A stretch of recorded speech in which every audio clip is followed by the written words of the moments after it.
Alhamdulillah, alhamdulillah Rabbil Alamin.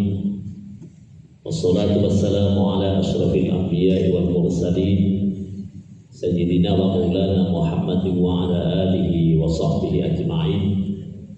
Subhanaka la ilma lana illa ma 'allamtana innaka antal alimul hakim. Rabbi shrah li sadri wa yassir li amri wa hlul 'uqdatam min lisani yafqahu qawli. Amma ba'd. Al-Mukarramun, para tuan guru, bil khusus pada Bapak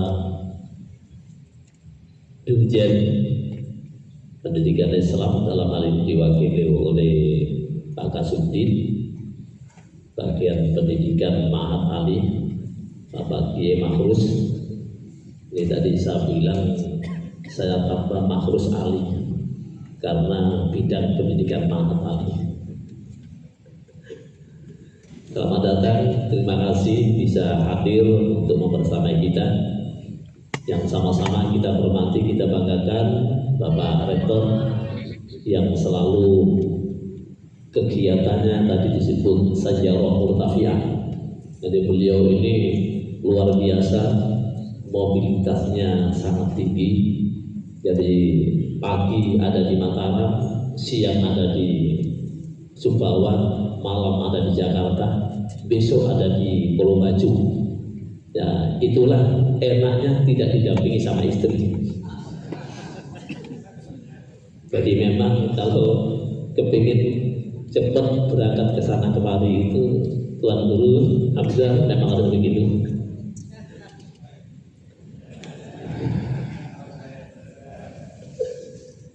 Yang sama-sama kita hormati Bapak Wakil Rektor 1, 2, dan 3, kemudian tidak lupa Ketua Senat. Nanti kalau nggak disebut bahaya. Kemudian Bapak Direktur. Nah, ini kata Pak Rektor tadi ada 2 direktur. Saya tidak tahu jadi direktur atau jadi apa. Direktur Pasca, kemudian ada Ketua LP2M, ada Ketua SPI, kemudian juga ada para dekan. Alhamdulillah semua hadir, dan para tuan guru yang tidak kami sebut satu persatu, semuanya saja yang kami muliakan dan kami hormati. Seluruh perwakilan pondok pesantren, insya Allah yang diundang kurang lebih ada 200 pesantren. Dan hari ini bisa kita saksikan yang hadir alhamdulillah cukup banyak. Kemudian anak-anak dari Ma'had Al-Jami'ah, terima kasih bisa membersamai juga. Dan sangat kita muliakan juga narasumber kita, yaitu Al-Mukarram Tuan Guru Haji Munajim Khalid. Beliau insya Allah sudah tidak asing lagi bagi kita. Beliau ini sudah dikenal fitihnya wa dunya wal akhirah, mulai dunia sampai akhirat insya Allah kenal, karena banyak sekali juga karya-karya beliau, termasuk yang sebelah kanan saya di Tuan Guru Profesor Tuan Guru Haji Zainal Arifin LC Demak. Beliau ini adalah sekaligus akademisi dan juga pesantren, atau memang yang memiliki pesantren ya. Jadi tidak asing lagi. Beliau dari sisi organisasi adalah sebagai pengurus sekjen di PBNU. Kemudian yang beliau sebelah kiri dia adalah sebagai wakil Rois Syuriah di PBNU Nusa Tenggara Barat. Kita kasih aplaus dulu. Bapak Ibu sekalian yang saya hormati, bahwa halaqah kali ini ya, kita akan mengusung tentang penguatan kelembagaan Dirjen Pesantren. Saya pikir tema ini adalah tidak sekedar wacana akademik, tetapi adalah sebagai agenda strategis bangsa. Karena pesantren itu adalah sudah lahir dalam abad ke-18 sebagaimana disampaikan sama Kiai Makrus tadi, bahwa kita sudah pesantren termasuk lembaga pendidikan yang tertua di Indonesia. Sebelum ada pendidikan formal, saya pikir kita sudah mengetahui bahwa pendidikan yang paling tertua di Indonesia ini adalah pendidikan pesantren. Nah, Bapak Ibu sekalian yang saya muliakan, pesantren yang sejak abad ke-18 ini adalah tentu juga menjadi pusat pendidikan, pusat dakwah, bahkan juga menjadi pusat pengembangan dan pemberdayaan umat manusia. Oleh karena itu, dalam menatap 2045 itu sudah mencapai 1 abad. Nah, bagaimana kira-kira pesantren ini memiliki magnet yang besar, memberikan kontribusi dalam membangun bangsa dan negara ini. Maka dari itu kita tahu bahwa pesantren ini adalah sudah banyak memberikan hal-hal yang terbaik untuk bangsa dan negara kita. Nah, kita bisa melihat bagaimana bangsa itu berpihak kepada pesantren. Ini bisa kita lihat lahirnya undang-undang tahun 19. Undang-undang 18 tahun 19 itu sebagai bukti bahwa bangsa dan negara ini adalah juga berpihak kepada pesantren. Nah, Bapak Ibu, pesantren tentu juga berbeda dengan pendidikan-pendidikan yang lain. Kalau meminjam istilahnya kultur, ya, Gus-Dur presiden keempat kita, pesantren itu ada 3 kekuatan. Yang pertama adalah sistem pimpinan pesantren itu yang sangat mandiri, yang tidak bisa ada teroptasi oleh negara. Jadi dengan adanya pimpinan pesantren yang mandiri ini, maka dia akan memiliki kekuatan yang besar. Kemudian yang kedua, pesantren itu juga memiliki marojek rujukan tersendiri, yaitu kitab-kitab turos, ya, kitab-kitab turos. Dan yang ketiga, tentu juga berharap pesantren itu memiliki nilai video yang kuat, mengedepankan kepada nilai-nilai keagamaan. Nah, inilah yang sesungguhnya dimiliki oleh pesantren. Maka dari itu halakoh kali ini ada sebenarnya untuk memperkuat hadirnya dirjen kelembagaan pesantren ini, sehingga nanti bisa memberikan masukan-masukan. Kita berharap bahwa diskusi kali ini akan menjadi diskusi yang progresif, diskusi yang hangat, yang banyak memberikan masukan-masukan, terutama dalam kaitan dengan pengembangan dirjen ke depan, karena ini dibutuhkan oleh kita. Dan dari itulah Bapak Ibu sekalian, insya Allah nanti yang akan menyampaikan dalam materi ini ada 2 sisi, ya. Nanti Tuan Guru Profesor Tuan Guru Haji Zainal ini akan mencoba untuk menyampaikan bagaimana sinergitas. Jadi sinergi pesantren, dunia pesantren dengan dunia akademik. Nanti silakan mungkin bisa dikembangkan dan kita diskusikan bersama. Dan satu sisi Tuan Guru Munajib akan membicarakan tentang meneguhkan kembali turos, ya, yang ada di pesantren. Bagaimana lagi dalam menghadapi masa depan, terutama di era digital sekarang ini. Namun demikian, Bapak Ibu sekalian, sebelum beliau menyampaikan materinya, saya pikir saya tidak usah membacakan CV beliau, karena insya Allah beliau juga sudah diketahui oleh audien. Tapi adik-adik mahasiswa barangkali belum tahu, ya. Jadi beliau ini adalah Tuan Guru Najib. Ya, jadi insya Allah hadis ini sebelum beliau menyampaikan, nanti akan ada keynote speaker dari Menko PMK. Jadi insya Allah nanti beliau akan menyampaikan keynote speaker dari Bapak Profesor Dr. Haji Pratikno MSc, Menteri Koordinator Pembangunan Manusia dan Kebudayaan Republik Indonesia.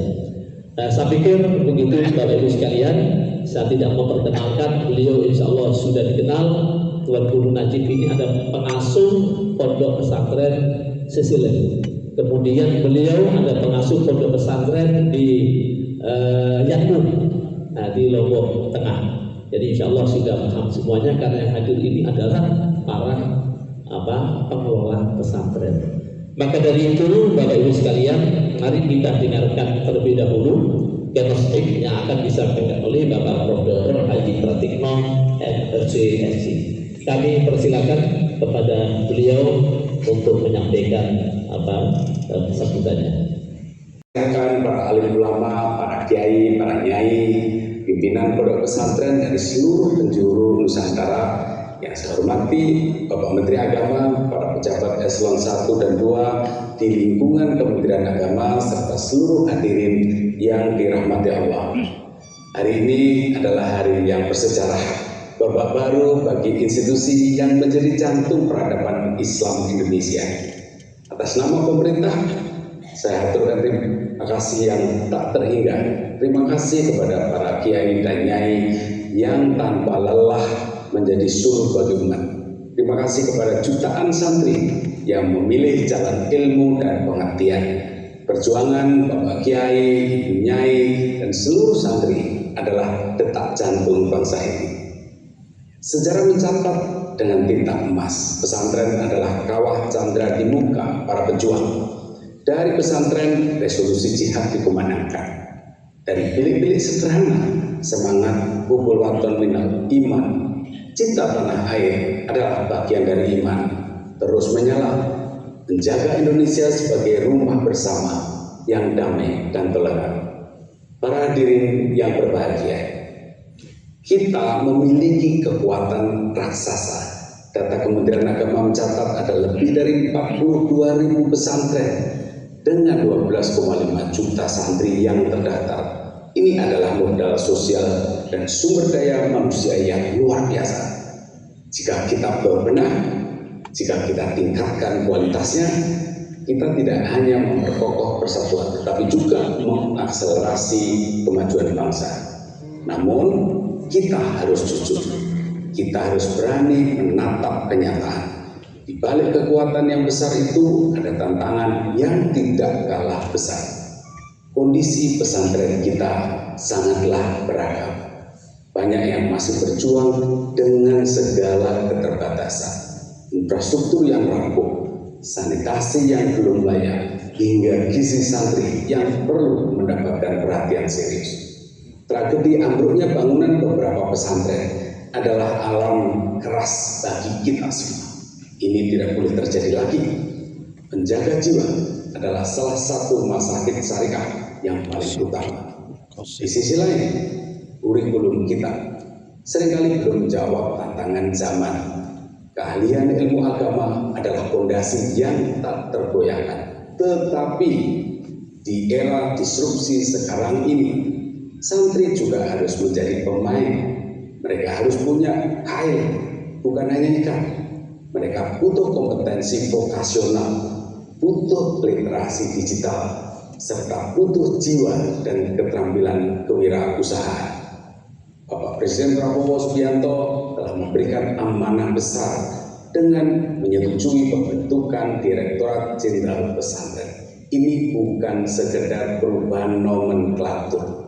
Ini adalah komitmen negara untuk hadir, untuk membersamai, dan untuk memfasilitasi kebangkitan pesantren. Untuk itu, izinkan saya menawarkan beberapa pemikiran awal tentang beberapa program strategis Ditjen Pesantren yang kita harapkan bisa mengubah keadaan. Pertama, program pesantren sehat dan aman untuk melakukan audit total dan revitalisasi infrastruktur, perbaikan sanitasi, dan program gizi santri. Keselamatan adalah nomor satu.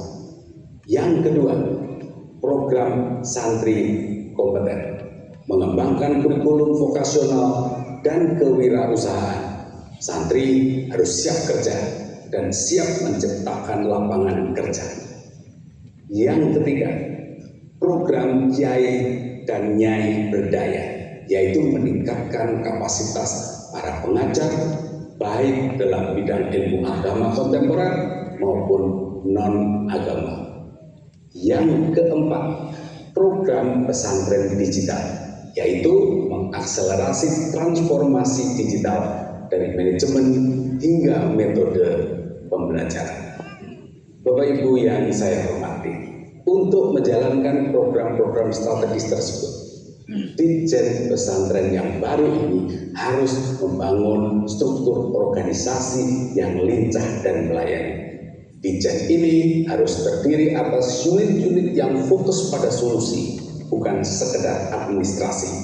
Saya membayangkan ada beberapa direktorat. Pertama, Direktorat Sarana dan Prasarana Pesantren yang fokus pada audit, standarisasi, dan fasilitasi pembangunan fisik yang aman dan layak.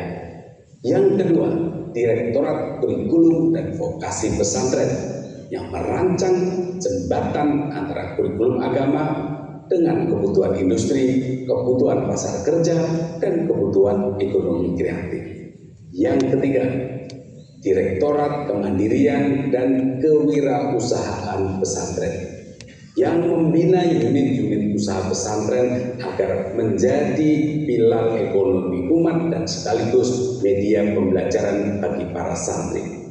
Yang keempat, Direktorat Sumber Daya Manusia dan Kemitraan Pesantren yang mengurus peningkatan kapasitas kiai, nyai, para pengasuh, dan menjalin kerjasama strategis. Namun, lebih dari sekedar unit-unit organisasi, Ditjen Pesantren harus diisi sumber daya manusia yang unggul, diisi oleh personel-personel yang unggul. Tim di Ditjen Pesantren haruslah orang-orang yang berjiwa santri yang sekaligus berotak teknokrat. Sekali lagi, harus diisi oleh orang-orang yang berjiwa santri yang sekaligus berotak teknokrat. Beliau harus paham kutu-kutu tetapi juga harus paham tentang disrupsi ilmu pengetahuan dan teknologi yang berimplikasi terhadap mentalitas dan spiritualitas, yang berimplikasi terhadap dinamika ekonomi baru, yang berimplikasi juga terhadap peluang kewirausahaan dan pergeseran pasar kerja. Para pejabat dan pegawai di Ditjen Pesantren ini harus fasih berbahasa Arab, tetapi juga harus fasih bahasa coding. Mereka adalah pelayan, bukan penguasa. Katibul Ma'had, pelayan bagi pesantren. Selain itu, Ditjen Pesantren ini tidak bisa bekerja sendirian. Kita harus mengamalkan prinsip ta'awun, gotong royong, merujuk pada program-program utama yang kami usulkan di atas. Ditjen Pesantren harus bermitra dengan beberapa lembaga baik pemerintah maupun non-pemerintah.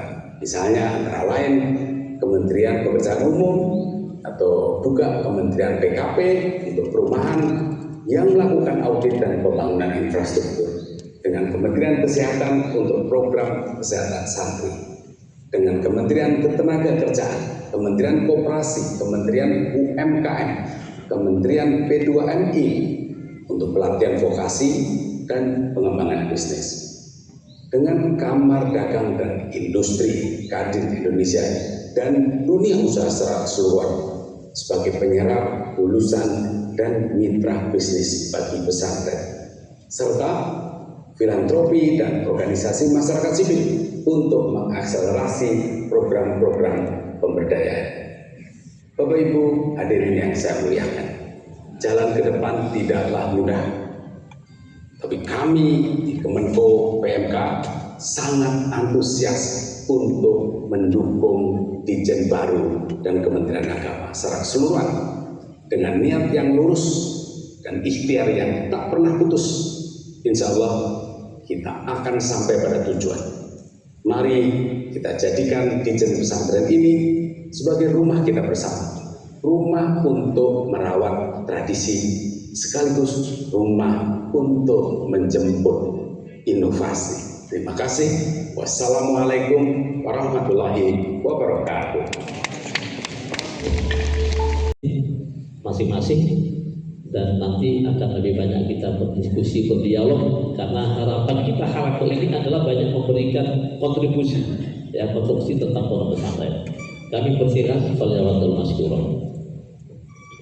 Assalamualaikum warahmatullahi wabarakatuh. Bismillahirrahmanirrahim. Alhamdulillahi wa kafa. Wassalatu wassalamu ala sayyidina Muhammadin Mustafa wa ala alihi wa ashabihi al-sidqi wal wafa. Amma ba'du.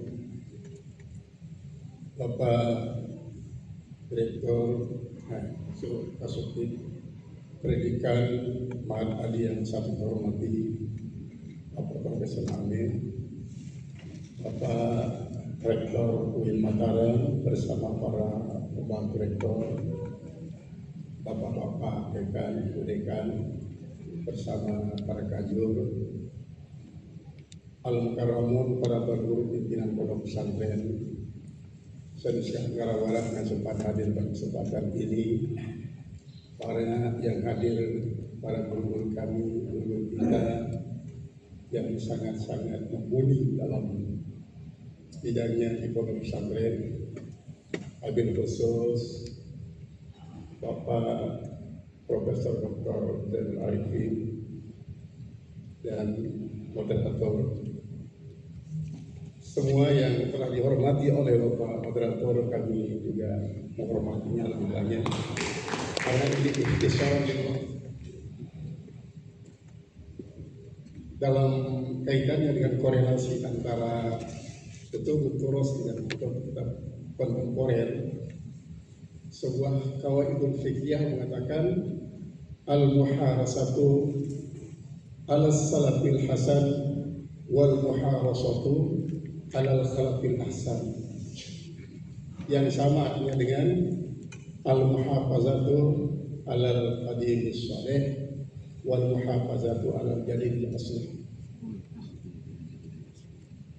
Dalam pelajaran fikih, kadang-kadang anak kita belum bisa membedakan mana antara al-usulul fiqhiyah dengan al-qawaidul fiqhiyah.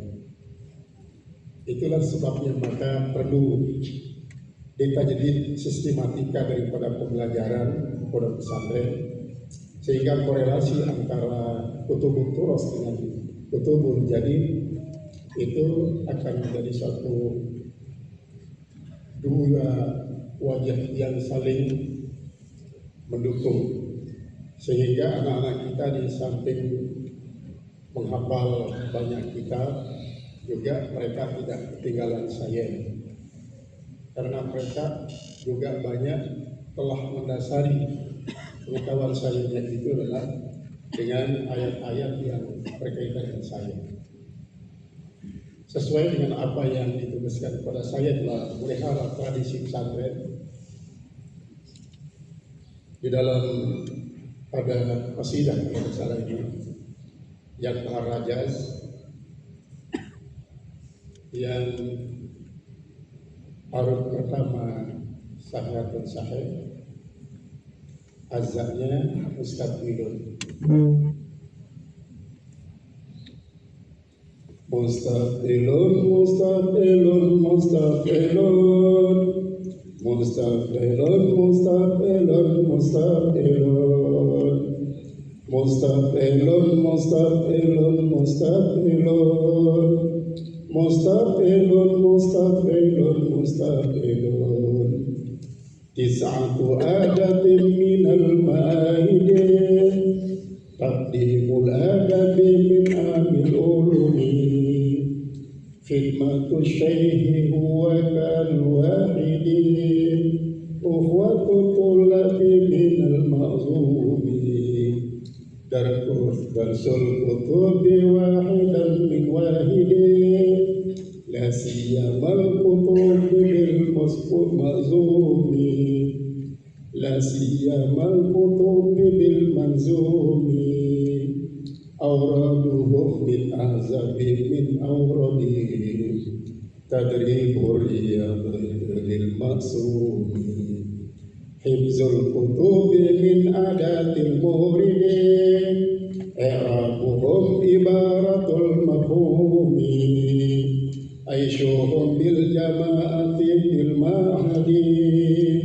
tafriduhum bi amrihim bil maksumi, istiqamah bil a'malil المستفيدين كالساعة حتى أعمار المهتومين بث المسائل آلات المهدي حتى تعمقوا في كل مفهوم. Ini 8 bait yang termasuk dia adalah rawinya mutlak, dengan ini termasuk dia kasidah mimiyah karena rawinya adalah mim berharakat, semua pakai kasrah. Bahar Rajaz merupakan bahar yang ketujuh daripada 16 atau 15 yang diubah oleh Imam Khalil Al-Farahidi, dan ditambah satu lagi oleh muridnya yang paling pintar dalam ilmu arud, yaitu dia Barno Kadari. Ini pesantren masuk kampus masalahnya. Tradisi pesantren itu adalah berbicara tentang masalah nazar, menghafal dari Imriti sampai Alfiyah, dari Ibnu Malik sampai Al-Qurafi yang berkaitan dengan ilmu mustalahul hadis. Sehingga kita sebagai santri, para pimpinan pondok pesantren harus betul-betul menerapkan yang namanya jas hijau. Jas hijau, jangan Anda sekali-kali hilangkan jasa ulama. Kita seringkali mendengarkan jas merah, tapi jas hijau tidak perlu. Jangan Anda sekali-kali hilangkan jasa ulama, karena dengan demikian korelasi antara tradisi pesantren dengan penemuan-penemuan modern yang dilakukan oleh para peneliti, para pemuda yang sekarang ini harus menjadi satu kekuatan yang tangguh di dalam masyarakat Islam. Memang kalau kita berbicara tentang masalah peletakan batu pertama daripada pondok pesantren, itu ada kontroversi antara ahli sejarah. Ada yang mengatakan mulai dari abad ke-14, lalu ditindaklanjuti pada abad ke-15. Dalam penulisannya pun seringkali ada yang mengatakan Syekh Malik Ibrahim, ada yang mengatakan Syekh Malik Ibrahim itu adalah merupakan Sunan Giri. Kemudian ada yang mengatakan Raden Malik Ibrahim yang menjadi Raden Rahmat yang mendirikan pondok pesantren Surabaya, ya, itu Raden yang Sunan Ampel. Maka oleh sebab itu kita perlu mengadakan penelitian-penelitian yang akurat supaya dapat menemukan data-data otentik sehingga menjadi suatu simpulan dari kita semua tentang siapa sih sebenarnya petak batu pertama di pondok pesantren itu. Artinya tidak untuk kemungkinan bahwa Lombok sejak Sunan Ampel belum masuk, sebelum ada di Lombok sudah ada sesungguhnya pondok pesantren itu, tapi dalam bentuk nama lain. Nah, cuma peneliti-peneliti Sasak ketinggalan dalam hal ini. Oleh sebab itu, ini kampus harus mengadakan penelitian. Nah, kita minta kolaborator sebagai imam. Ini saya selalu mengatakan bahwa beliau itu adalah LC. Kenapa? LC itu belum bisa cepat mungkin. Ini tahun Guru Azmi juga, ini alhamdulillah, insyaallah ini senior kita ini yang dari dulu tidak pernah ketinggalan misalnya momen-momen semacam ini. Alhamdulillah, Pak Guru Udin juga, masya Allah. Jadi regulasi daripada pondok pesantren ini yang sudah berupa undang-undang, saya tadi itulah Undang-Undang Nomor 18 Tahun 2019. Kemudian ada juga Permenak, yaitu Peraturan Menteri Agama. Sudah ada juga perpresnya. Tinggal sekarang bagaimana regulasi tersebut yang sudah dirumuskan oleh para regulator supaya ada eksekutornya, supaya dieksekusi. Karena yang namanya suatu undang-undang, suatu peraturan, suatu perpres atau permen itu tidak akan pernah punya arti kalau tidak segera direalisasikan. Sehingga nanti kalau tidak segera direalisasikan, pondok pesantren bagikan terapung. Artinya berharap-harap cemas kapan realisasikan, siapa yang jadi eksekutornya, apa yang sudah dirumuskan oleh para legislator itu. Sehingga regulasi yang sudah ada ini akan menjadi hidup apabila sudah direalisasikan. Siapa yang menjadi eksekutornya? Maka tentu di sini adalah para pemangku jabatan yang ada di Kementerian Agama. Kemudian ditindaklanjuti juga di Pemda kabupaten ataupun provinsi, karena baik Pemda provinsi maupun kabupaten kota supaya banyak menengok pondok pesantren. Coba bayangkan, sebagaimana yang diharapkan tadi adalah bagaimana mengkorelasikan antara buku-buku ros dengan kitab-kitab yang baru ditulis oleh para penulis-penulis ini, sehingga menjadi satu kekuatan yang tangguh di dalam menghadapi berbagai macam realita dalam kehidupan kita sekarang ini. Sebenarnya dari segi pendidikan digital itu anak-anak kita sejak usia 1 tahun sudah bisa main HP ya, mengalahkan kakek-kakeknya. Coba saja Tanjuri tanya berapa cucunya, pasti cucu itu lebih pintar main HP daripada Tanjuri. Kenapa? Karena mereka itu seluruhnya seolah-olah sudah menyatu dengan digitalisasi kayak gini. Nah, cuma sekarang bagaimana filter kita supaya yang namanya digital itu tidak membahayakan bagi perkembangan mental spiritual mereka atau mental sosialnya. Karena betapa banyak orang-orang menjadi korban digital itu secara sosial sudah berantakan secara kemari, sehingga sangat sulit kita untuk merehabilitasi mereka. Oleh sebab itu, pondok pesantren, kita tidak mengatakan pondok pesantren satu-satunya, tapi pondok pesantren memiliki andil besar untuk menyelamatkan kaula muda sekarang ini daripada semua gesekan-gesekan yang sifatnya digitalisasi. Maka alangkah bagusnya kalau apa yang sudah menjadi undang-undang, jadi permenak, jadi perpres itu segera direalisasikan. Memang kemandiran daripada pondok pesantren itu merupakan suatu hal yang tidak boleh kita hapuskan. Karena apa? Pesantren muncul dari masyarakat, dari tetangga-tetangga yang terdiri daripada 7-4 orang, akhirnya muncul menjadi suatu kampung, satu desa, satu camat, bahkan sampai kabupaten dan kota provinsi. Nah, kalau saya terjemahkan baik yang tadi itu, ini baik tadi saya tulis tadi di Madinah, di sini masih ada Al-Madani. Ketika menunggu acara, saya tulis ini 8 bait ya. Is'atu adatin minal ma'had. Ada 9 tradisi pondok pesantren. Pertama, taqdimuhumul adaba min amil ulumi.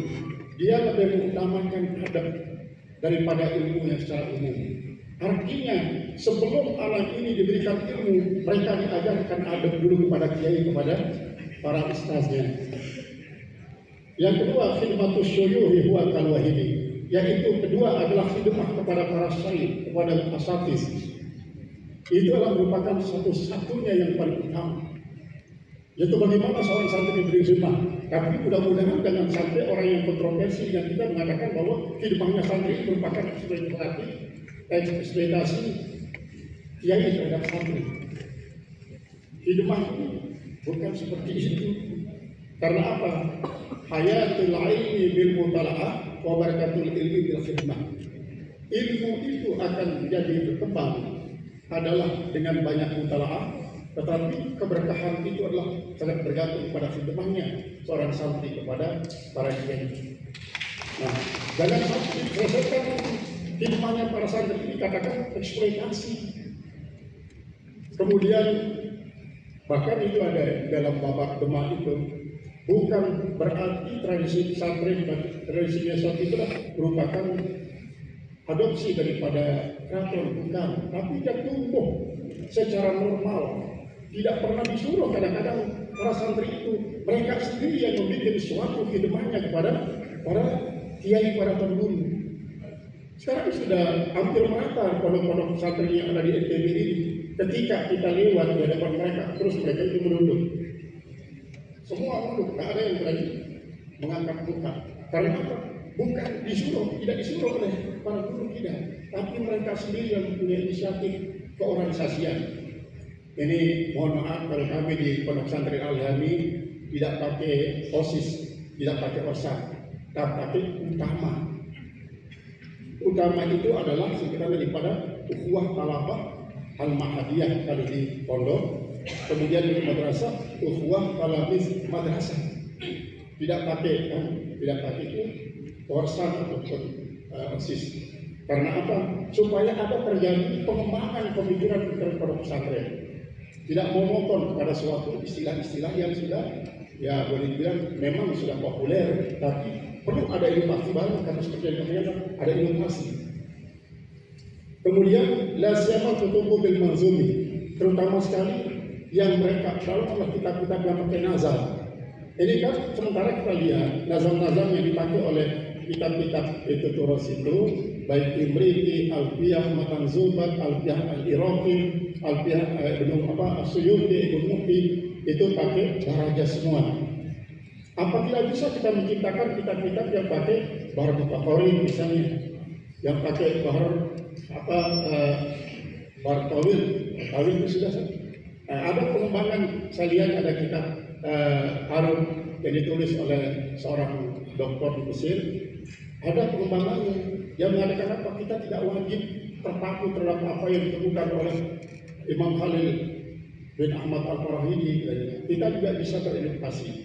Sampai ada namanya di samping bahar tawil itu ada bahar mustaqim. Di bahar ada samping ada bahar wakil itu ada bahar mutawatir. Di samping ada bahar raja itu ada bahar mutanajis. Mereka balik, misalnya bahar tawil dibalik kita di bahar mustaqim.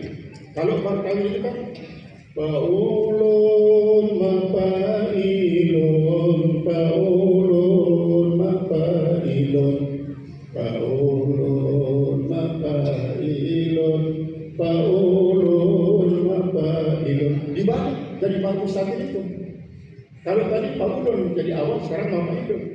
Mapailun, Paulun mapailun, Paulun mapailun, Paulun mapailun, Paulun. Bahar mustaqil. Jadi bahar tawil itu dibalik dari bahar mustaqil. Kenapa? Hal ini perlu adalah digali. Saya pernah mendengarkan dialog antara Debu dengan Pemiraman. Berbicara tentang ini karena beliau itu mengusung tema yang pembaruan tradisi ulama salafus saleh. Beliau menemukan bahwa do re mi fa sol la si do itu Ahmad Al-Farahidi yang menemukan, berasal daripada kalimat apa? Durrun mufasalun. Durrun mufasalun ini merupakan teori tasawuf sebenarnya. Itu kan satu, regi itu dua. Siapa itu? Allah Subhanahu wa Ta'ala. Regi itu adalah malaikat, mi itu adalah para rasul, pa itu adalah manusia, si itu adalah ajaran. Kembali kepada Tuhan, semuanya kembali kepada Allah. Yang disebut jadi dori paswasudo, dori pasolasido itu kemudian diklaim sebagai perbuatan barat. Padahal itu Ahmad Al-Farahidi yang menemukannya. Ketika apa?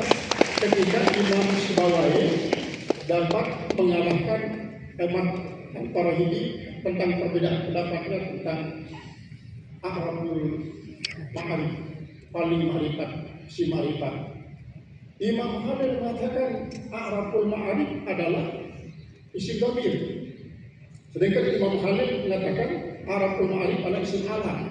Akhirnya oleh sang murid Imam Khalil mengetes sendiri. Itu Imam Syibawayh. Assalamualaikum ya Syekh. Waalaikumsalam. Man fil khalid? Ana ya Syekh. Ana man? Ana man? Ana ya Syekh. Kan ini Imam Khalil mengatakan isim dhamir yang paling ma'rifat. Baru Imam Khalil mengerti ana tilmizuka Syibawayh ya Syekh. Saya ini murid engkau Syibawayh. Baru dia mengerti kalau begitu betul isim alam itu adalah lebih paling ma'rifat daripada isim ma'rifat. Akhirnya berhenti Imam Khalil mengajar selama berapa tahun dia mengembara mencari inspirasi untuk menciptakan ilmu yang belum diketahui oleh Imam Sibawayh. Lahirnya ilmu arut. Dia pergi ke hutan-hutan melihat daun-daun yang ditiup oleh angin. Dia juga dengarkan burung-burung berkicau. Dia pergi ke pantai dan mendengarkan ombak yang sering terjadi. Dia pergi juga ke pasar untuk mendengarkan ketukan-ketukan palu para tukang besi, para tukang giling gandum, sampai lahirlah 15 bahar oleh Imam Khalil Al-Farabi itu. Barulah dia buka lagi pintu majlis taklimnya, datang terus Imam Sibawayh belajar arut. Akhirnya banyak dari itu dikembangkan. Pada waktu belum jadi arut itu, para penyair-penyair klasik yang musabakahkan syairnya itu di pasar Ukos, mereka itu tidak pakai ajza dalam ilmu arut, tapi pakai nagem daripada syair-syair yang dahuluan. Ternyata di Sasak pun yang namanya ilmu arut itu bisa dipakai. Lagu Sasak misalnya Baraga sih, Mustaqilun, Mustaqilun, Mustaqilun.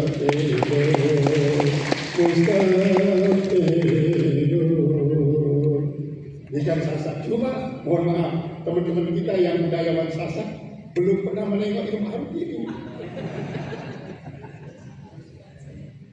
Mudah-mudahan nanti ada yang santri termasuk menjadi pengurus daripada masyarakat adat Sasak, supaya dijadikan penimang semua lawas pelaka, istilahnya itu pelaka itu.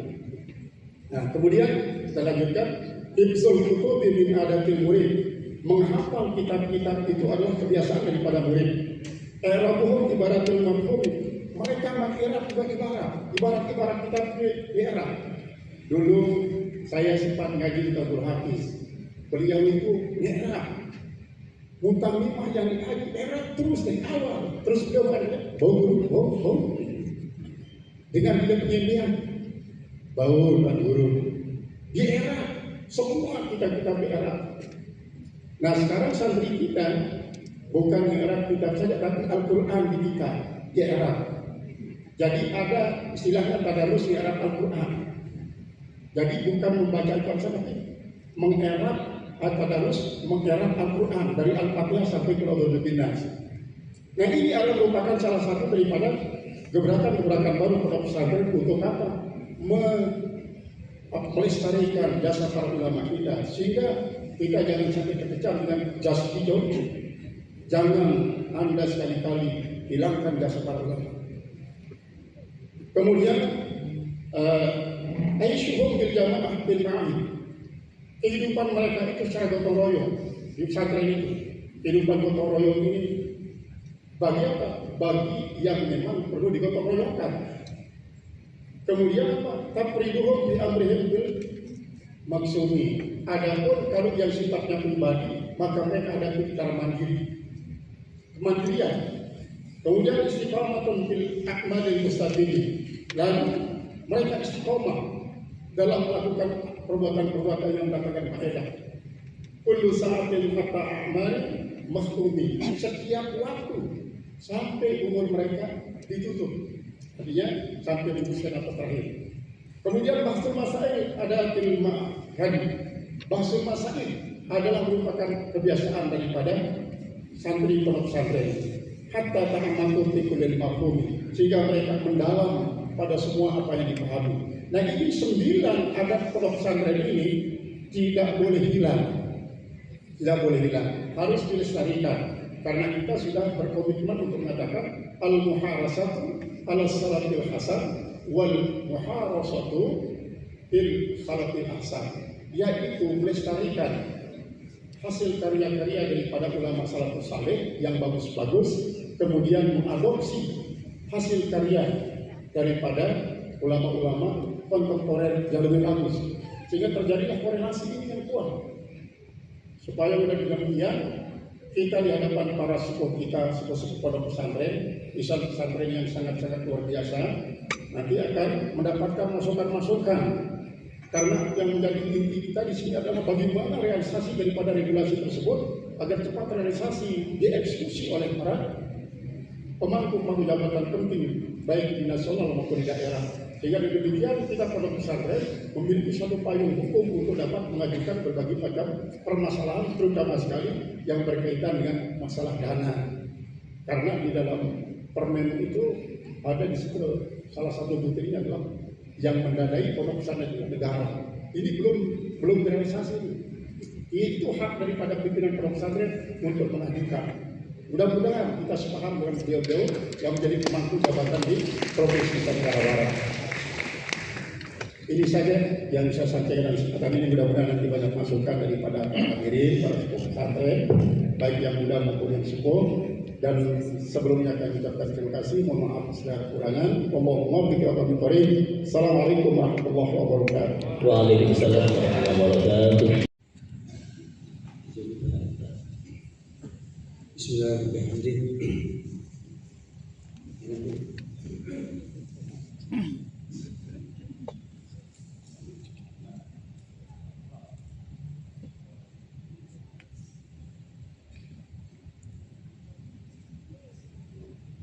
Bismillahirrahmanirrahim. Assalamualaikum warahmatullahi wabarakatuh.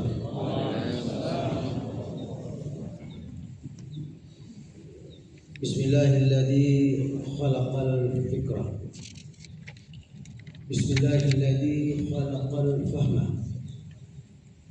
Bismillahilladzi khalaqa kulla syai'. Alhamdulillah. Wassalatu wassalamu ala sayyidina Rasulillah wa ala alihi wa sahbihi wa mawalah.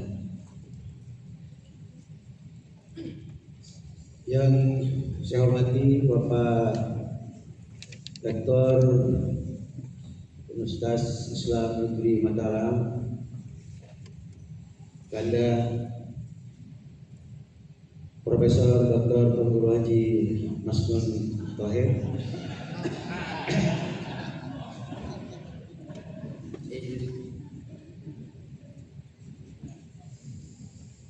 Mukaramun para guru, para bapak guru menajib, dan semua yang diberikan penghormatan oleh Pak Moderator tadi. Giliran saya adalah untuk menyampaikan satu tema yang menurut saya yang saya tunggu-tunggu dari dulu. Saya ditelepon oleh Bapak W3. Waktu itu saya perjalanan ke bandara untuk menuju ke Mesir. Saya tidak tahu kalau acara ini seperti formalnya seperti ini. Saya iakan tanpa ada persiapan. Baru hari Kamis malam saya kembali ke tanah air. Ternyata serius.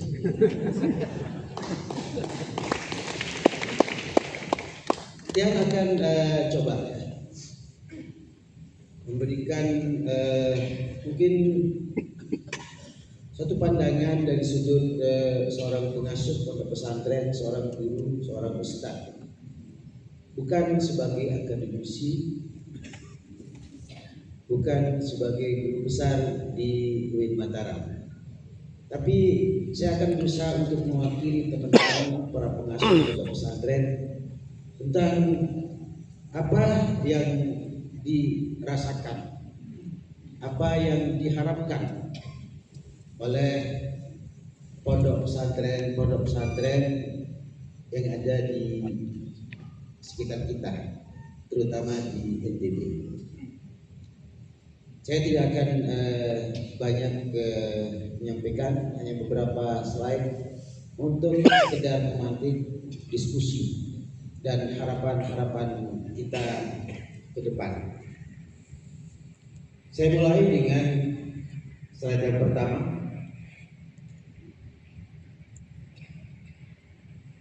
Kita mulai dari judul, kembali sedikit perantau. Membangun sinergitas pesantren dengan dunia akademik untuk membangun SDM yang unggul. harapan dan mimpi semua warga negara Indonesia untuk mewujudkan sumber daya manusia yang unggul. Data menunjukkan bahwa Indonesia secara global kita ini termasuk negara berkembang. Bukan berkembang saja, baru muncul kembangnya, masih kumbul, jauh dari ketika kita duduk bersama negara-negara terbesar. Sumber daya yang unggul, sumber daya alam yang melimpah itu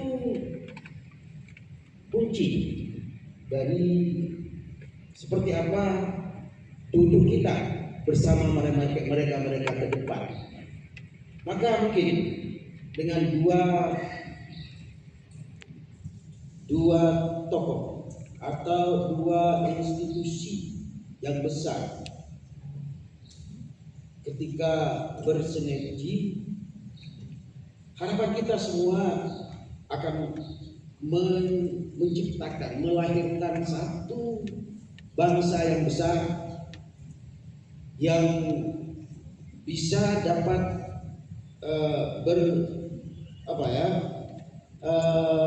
bersaing bersama negara-negara yang maju. Saya mulai dari kata-kata sinergisitas. Saya lihat di kamus, sinergisitas dengan sinergitas, dua kata yang sering sekali digunakan, lebih sering digunakan sinergitas dibanding kata aslinya, yaitu sinergisitas. Menurut saya, mulai dari hal kecil menjadi tradisi, menjadi budaya, baik yang benar maupun yang salah, kebiasaan yang terjadi sudah menjadi lumrah dan diterima di kalangan masyarakat. Ilmu sosial yang luar biasa. Sebelum menjadi kebiasaan, ya sering terjadi. Sebelumnya pernah terjadi untuk pertama kalinya. Sehingga kesalahan atau kebenaran ketika dibiarkan akan menjadi satu kebiasaan yang diterima di kalangan masyarakat. Oleh karena itu, saya ikut kata-kata sinergitas yang sedikit salah itu. Arti dari sinergitas atau sinergisitas, karena tiang orang pondok, tiang akan bicara bahasa pondok, kerjasama. Kalau bahasa santri kita adalah at-ta'awun, gotong royong, kerja bersama, kerja bareng, berjamaah, al-barakatu fil jamaah. Ketika satu aktivitas, satu pekerjaan dikerjakan oleh lebih dari satu orang yang bergotong royong, maka pasti hasilnya bukan satu. Satu mendapatkan satu, satu mendapatkan satu, satu itu mendapatkan satu jadi dua, tiga. Tapi ketika hal yang berat dikerjakan oleh lebih dari satu orang dengan bersinergi, maka hasilnya pasti akan lebih baik. Organisasi-organisasi yang lain, organisasi-organisasi yang ada, Muhammadiyah, NU, MUI dan lain. Saya lihat adalah konsepnya adalah kebersamaan, kerjasama, gotong royong, rabita. Maka tema ini sangat menarik. Bagaimana dua lembaga besar, pondok dan kampus ini menjadi satu kekuatan yang luar biasa ketika dua-duanya beriringan. Karena kuncinya adalah bahwa kampus dan pesantren bukanlah dua jalan yang berbeda. Kampus dan pesantren ini dua jalur, atau dua lajur yang berjalan bersama untuk mewujudkan cita-cita bersama dan hasil yang menghasilkan hasilan bersama. Berikut kenapa sinergitas? Kenapa harus ada gotong royong tahun antara pondok atau antara pesantren dengan kampus? Ada beberapa ayat yang saya renungkan yang ternyata tidak jauh dari apa yang kita bicarakan. Wa min ayatihi an khalaqalakum min anfusikum azwajan litaskunu ilaiha. Oh tidak, nah ini salah lain gitu. Karena salah lain tuh guru. Ah niki khutbah nikah niki ya. Ya ayuhan nasu inna khalaqnakum min dzakarin wa untha wa ja'alnakum syu'uban wa qabaila lita'arafu.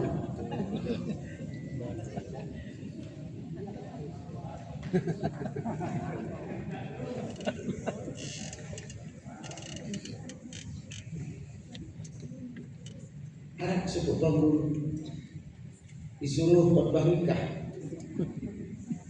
La ilaha illallah wahdahu la syarika lah. Tuan guru, khutbah nikah.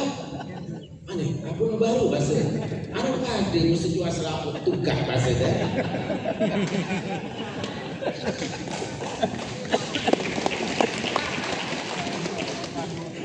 Ya ayuhan nasu inna khalaqnakum min dzakarin wa untha wa ja'alnakum syu'uban wa qabaila lita'arafu.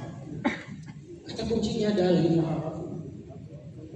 Jadi Allah Subhanahu wa taala menciptakan manusia itu berpasang-pasangan. Menciptakan alam semesta ini berpasang-pasangan. Siang malam. Laki perempuan. Nah, kenapa tidak? Allah menciptakan kampus dan menciptakan pesantren untuk bersinergi, membangun bangsa, membangun negara. Satu dengan kemajuan, dengan sains, teknologi, dan seterusnya. Satu dengan kesederhanaan, satu dengan pembiasaan beribadah, pembiasaan beretika, berakhlak, sehingga terwujud satu generasi bangsa yang berpikir jernih dan berhati jernih pula. Terdulu saya lihat ya, hari ini begitu cepat suatu perkembangan, lebih cepat dari langkah kaki kita. Kemajuan sekarang ini belum kita melangkah sudah kita disalib. Yang heran, yang lihat di postingan Pak Rektor siang kemarin berangkat ke Jakarta, padahal hari ini pagi ini beliau akan membuka acara ini. Luar biasa wali beliau itu, nengkiri kedai wali berat.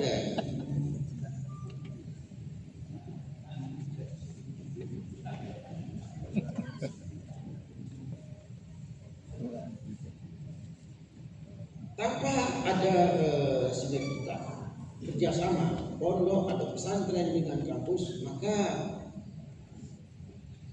santri beserta kiainya, beserta tuan gurunya akan tetap tertinggal di situ. Orang sudah sampai ke bulan, masih bangun buka sandal kiai.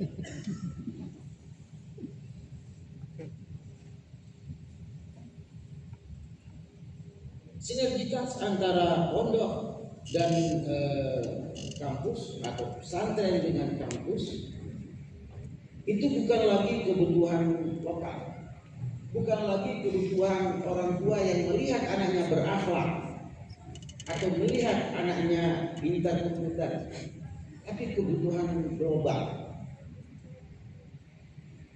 Skill dan ilmu pengetahuan atau ilmu pengetahuan dengan penyerapannya itu adalah perahu kita di tengah gelombang yang besar hari ini.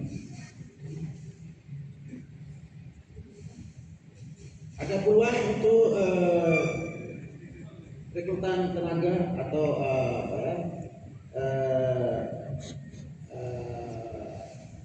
satu posisi direktur misalnya, bisa bahasa Inggris? Tidak bisa, tidak bisa, kembali. Bisa komputer? Tidak bisa, kembali. Bisa bahasa Arab? Tidak bisa. Bisa bahasa kitab? Tidak bisa. Hari ini kebutuhan lapangan kerja, pasar kerja itu membutuhkan orang yang berilmu, yang berskill, yang berakhlak. Sehingga sinergitas dibutuhkan untuk menciptakan, mencetak, melahirkan mahasiswa sarjana yang pintar dan berakhlak. Itu kurang lebih. Mahasiswa yang pintar tidak cukup. Santri yang berakhlak duduk di teras kiainya tanpa memberikan kontribusi tidak bermakna. Kan sering kita sampaikan bahwa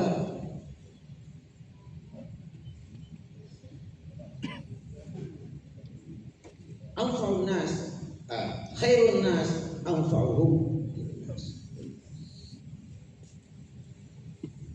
Banyak ayat yang menceritakan orang yang baik itu adalah yang beramal, yang berbuat.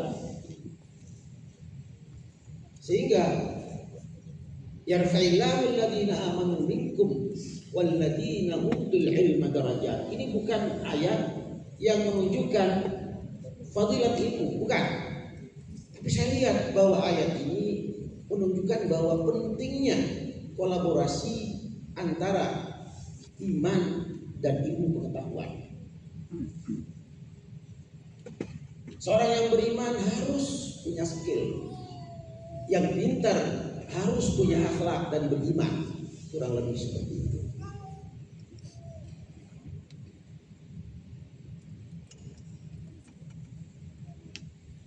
Man tafaqqah walam yatasawwar faqad tafassah.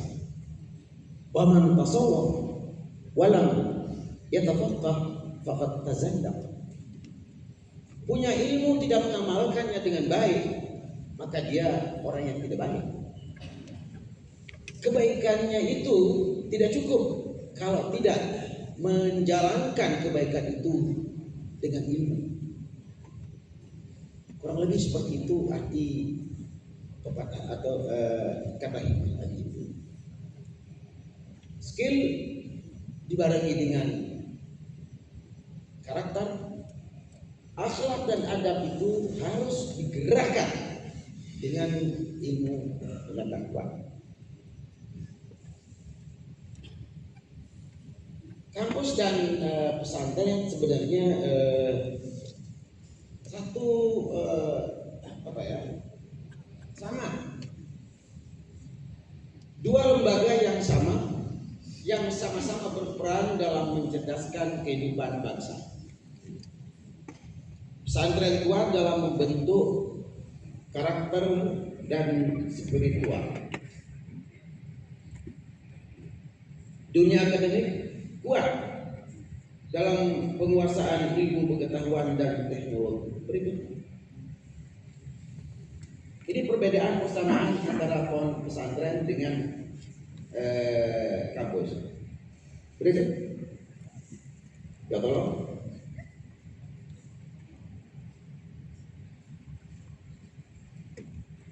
sama-sama lembaga pendidikan, apalagi dengan undang-undang pesantren nomor 18 tahun 2019 yang memberikan memberikan fungsi tugas yang mengatakan bahwa fungsi pesantren itu pendidikan, dakwah dan pemberdayaan kepada masyarakatnya. Apakah dengan sengaja atau tidak, tapi tentu Allah Subhanahu wa taala undang-undang yang mengatur kampus, yaitu undang-undang perguruan tinggi, mengatakan yang persamaan yang tiga itu, tridharma perguruan tinggi, pengajaran, penelitian dan pengabdian masyarakat. Pendidikan sama dengan pengajaran, penelitian sama dengan dakwah, dan yang ketiga pengembangan kepada masyarakat atau pengabdian kepada masyarakat. Silakan berikut. Hanya ada beberapa persamaan. Itu memiliki kurikulum dan sistem pembelajaran sama, mengembangkan keilmuan, sekalipun berbeda berbeda yang keilmuannya. Misalnya kampus teknologi, komunikasi dan lain sebagainya. Sedangkan pesantren jelas turas, akhlak, dan dua-duanya samanya dalam mempersiapkan kader pemimpin. Selama ini pemimpin-pemimpin bangsa ini kan orang-orang hebat, orang yang dicetak oleh kampus, dicetak oleh terutama oleh pesantren. Berikut, silakan berikut. Ada beberapa perbedaan yang saya lihat. Yang penting di pesantren fokus pada ilmu agama, pembentukan akhlak, adab dan tradisi kitab kuning. Sekalipun itu tidak sekarang, sekalipun ini konsepnya seperti itu. Dan di pondok pesantren atau di pesantren pembelajarannya 24 jam, mondok biasanya di asrama, penekanan pada akhlak dan pembiasaan ibadah. Itu semua untuk membentuk satu kebiasaan beribadah dengan baik.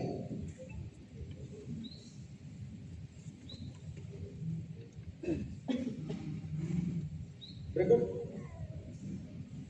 Ya, 3 menit lagi. Ayo. Yang penting ada. Terus kalau gitu.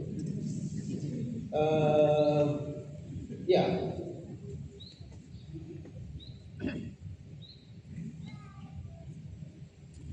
Ya, yang tadi. Kembali sedikit.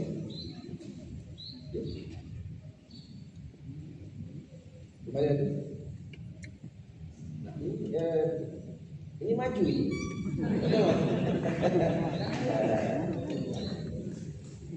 Lalu inilah hasil dari sinergi sebenarnya. Sinergisitas itu lulusan kampus dan pesantren dengan kerjasama akan lulusan manusia yang beradab, lulusan yang beradab, berpikir kritis, berkarya dan siap terjun ke masyarakat. Tapi saya ingin menyampaikan itu poin-poin yang seperti apa sinergi dan kolaborasi antara kampus dengan pesantren. Kita tolong ke belakang sedikit. Ada beberapa poin sebenarnya. Mana yang menutup?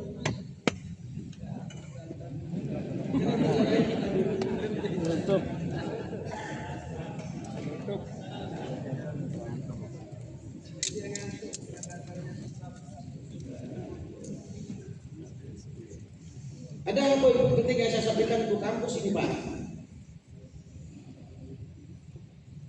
Ya, sebelum penutup. Bentar aja. Ini saya juga mau anu. Ya, mundur lagi. Nah, ini ya. Bentuk sinergisitas. Kolaborasi bidang pendidikan, bidang dakwah dan bidang pengembangan pada masyarakat. Karena ada kesamaan di situ. Bagaimana pendidikan kampus dengan pendidikan pesantren, dakwah di pesantren dan penelitian di kampus dan pengembangan pemberdayaan masyarakat di kampus dan di pesantren. Program Alim Kredit. Tadi saya diskusi sama Guru Hamzah Ayanda. Masalah yang luar biasa itu di kampus yang beliau pimpin. Jadi dengan mengikuti aturan dan tidak melanggar aturan, bahwa pengabdian yang sudah dilakukan oleh mahasiswa atau calon mahasiswa selama 3 tahun itu diakui sebagai diakui 6 SKS, Pak, 6 semester, sehingga untuk melanjutkan S1-nya tinggal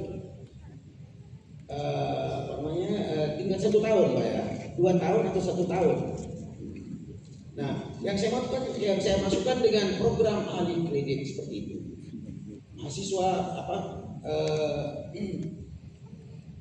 santri atau ustadz yang sudah belajar nahwu Arab, belajar bahasa Arab, belajar kitab kuning, untuk masuk ke kampus untuk belajar atau mengambil mata kuliah itu lagi sudah sia-sia 3 tahun atau 2 tahun. Maka mungkin dengan kerjasama kampus dengan pesantren, pengabdiannya di pondok di pesantren itu dan ilmu yang mereka dapatkan dari ilmu agama itu bisa dihitung sebagai SKS, tinggal melanjutkan saja. Kelas kolaboratif, dosen berkunjung dan mengajar di pesantren.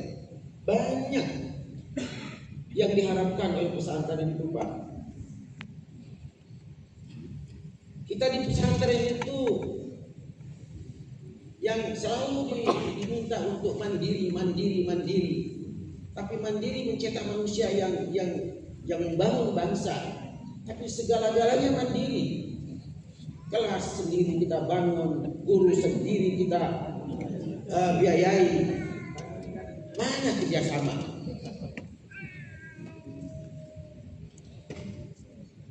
Kita diminta berbuat yang banyak, tapi ya nanti moderator yang sampaikan itu. Penting ini program belum itu program double track 2 jalur. Jadi santri belajar ilmu agama, ilmu syarat nahwu, berakhlak, plus belajar teknologi, belajar IT dengan kerjasama dengan kampus. Jadi mahasiswa masuk pesantren, santri masuk kampus. Begitu juga kiainya. Yang heran ya, padahal kita negara Islam, kenapa dosen di sini diharamkan ya? Jangan kita bilang diharamkan, bro. Dilarang masuk kampus pakai sarung. Di Al-Azhar itu ada 2 macam dosen, Pak. Ada dosen yang bercelana, ada dosen yang berjubah. Yang ingin masuk kampus ini berjubah, Pak. Iya, lebih enak kita berjubah daripada bikin salah dibuat. Begitu saya pulang langsung saya buka celana ini yang mengganggu. Setelah Bapak mengganggu nih.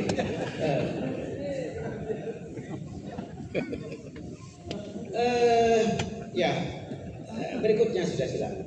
Tapi banyak hal yang bisa dikerjasamakan antara pondok dengan kampus. Siapa yang sudah pimpinan pondok yang sudah dapat bantuan kambing dari pemerintah, angkat tangan. Tidak ada yang mau itu. Padahal ada saja yang sudah dapat ayam, sapi, kambing. Tapi tidak sampai 1 tahun itu habis. Padahal harapan pemerintah agar pondok itu mandiri dalam ekonominya. Itu karena kekurangan skill, kekurangan ilmu pengetahuan. Mana profesor doktor kita yang jurusan pertanian, jurusan perikanan, jurusan teknologi dan hal-hal yang tidak dikenal oleh pesantren. Seharusnya disitulah kolaborasinya. Kenapa jadi keluhan ya? Saya yakin bahwa ketika kolaborasi antara pesantren dengan kampus ini terjadi, saya yakin bahwa SDM kita bukan hanya unggul itu insya Allah mudah seperti kampus kita, tapi lebih dari itu yang kita inginkan. Ya, terima kasih. Allahumma fa'ala wa ila aqwamit thariq. Assalamualaikum warahmatullahi wabarakatuh. Waalaikumsalam warahmatullahi wabarakatuh.